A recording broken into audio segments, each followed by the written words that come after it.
Hello friends, welcome to your channel, जहाँ की हम आमतौर पे बात करते हैं आई डिजीज़ के बारे में और ख़ास तौर पे उन डिजीज़ के बारे में जिनके बारे में अभी पूरे इलाज अवेलेबल नहीं हुए हैं। सबसे ज़्यादा काम हम इन दिनों कर रहे हैं रेटिनाइटिस पिगमेंटोसा के बारे में। इन जनरल इस बीमारी के बारे में धारणा है कि इसका अभी तक कोई भी इलाज नहीं है और इसीलिए रेटिनाइटिस पिगमेंटोसा के पेशेंट जब उन्हें एक बार ये बात कह दी जाती है तो फिर वो सालों तक घर ही बैठे रहते हैं और डॉक्टर से इसके बारे में सलाह भी नहीं देते। हमारे पास रोज ही रेटिनाइटिस पिगमेंटोसा के पेशेंट्स आते हैं और सबकी यही कहानी होती है। ये बिल्कुल ठीक है कि एक पूर्ण रूपेण इलाज, कि हाँ एक सटीक इलाज जिससे कि रेटिनाइटिस पिगमेंटोसा का पेशेंट ठीक हो जाएगा, ऐसा अभी प्रोसेस में है, यानी कि इस पे रिसर्च चल रही है जो कि जीन थेरेपी के रूप में आएगी।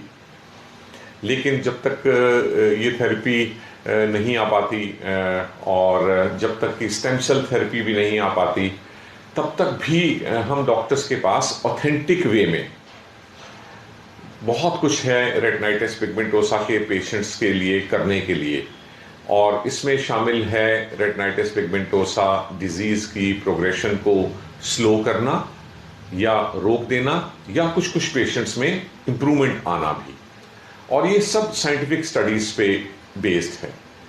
ऐसा नहीं कि कहीं भी किसी व्यक्ति ने कह दिया कि वो आरपी को ठीक करते हैं और ट्रीटमेंट दे के वो काम शुरू कर दिया, जबकि वो खुद डॉक्टर तक नहीं होते।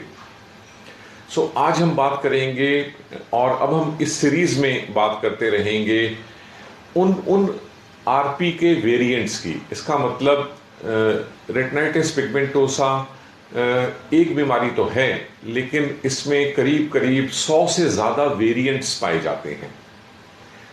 अब अनुसंधान में इनमें से कुछ वेरिएंट्स, और ये वेरिएंट्स हो सकते हैं करीब करीब 5% तक, तो वो 100 लोग जिन्हें रेटिनाइटिस पिगमेंटोसा की बीमारी होती है, उनमें बाकी 95 के लिए तो जो बेसिक ट्रीटमेंट हम लोग करते हैं, vitamin A, N acetyl carnosine, N acetyl cysteine, NMN, इस तरह के सॉल्ट्स देके जिससे कि उनकी प्रोग्रेशन पर रोक लगे, के साथ साथ कुछ वेरिएंट्स ऐसे डिटेक्ट हुए हैं जिनमें स्पेसिफिक ट्रीटमेंट है, जिसे हम पूरा ट्रीटमेंट कह सकते हैं।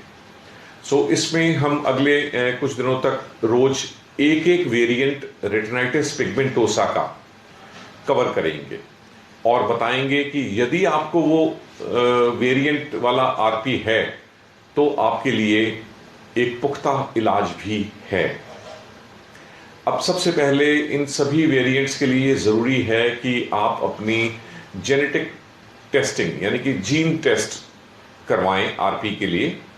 इसके लिए एक टेस्ट होता है 159 जीन टेस्टिंग फॉर आरपी। तो यदि ये हम टेस्ट करा लें तो हमें पता चल जाता है कि किस तरह की जीन इन्वॉल्व है और फिर उसी हिसाब से उसका इलाज किया जाता है।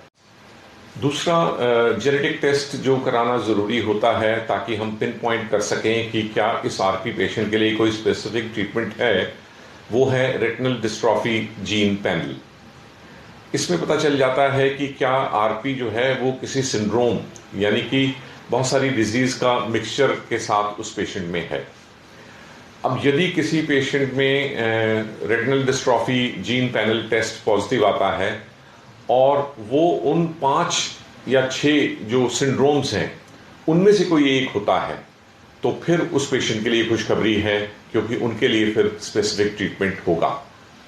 मैं एक बार फिर क्लियर कर दूं कि जितने भी लोगों को रेटिनाइटिस पिगमेंटोसा होता है उसमें से सिर्फ करीब करीब 5% लोगों के लिए ही स्पेसिफिक ट्रीटमेंट है, और वो पता चलेगा जेनेटिक टेस्ट से।